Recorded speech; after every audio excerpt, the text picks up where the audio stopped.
So I get asked all the time how to write a character description.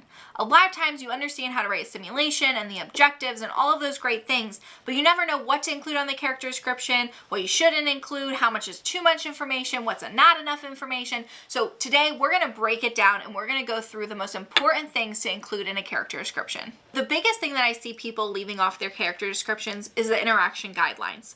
That really should just be how the SP should be interacting with the healthcare provider when they're in the room during the simulation. As an example, we have a simulation called depression assessment. The patient runs their car into a brick wall at a high rated speed. We don't want them to disclose this to the healthcare provider within the first 3 to 4 minutes of the simulation. We want them to wait until the relationships build a little bit further, they have more communication, talking about different things, and not just about the suicidal attempt. So in there we have in the interaction guidelines that they are not going to disclose if they're suicidal until that they feel that the healthcare provider has built enough of a relationship with them that they would feel safe and comfortable to disclose this information. A lot of times when I'm reading character descriptions, I notice that there's a lot of medical jargon.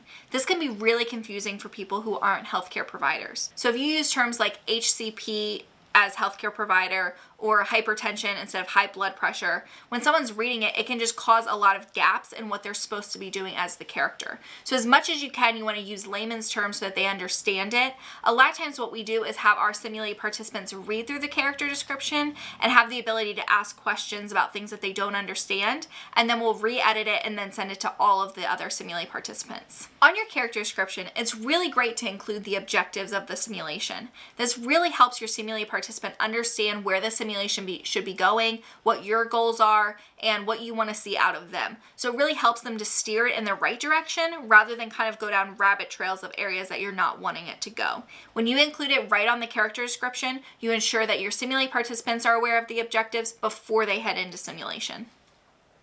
Thank you so much for watching our video. If you're interested in learning more about being a simulated participant, we have training sessions here at University of Delaware. You're going to learn how to give feedback, the different kinds of standardization, and you'll get certified on each of the Avkin products.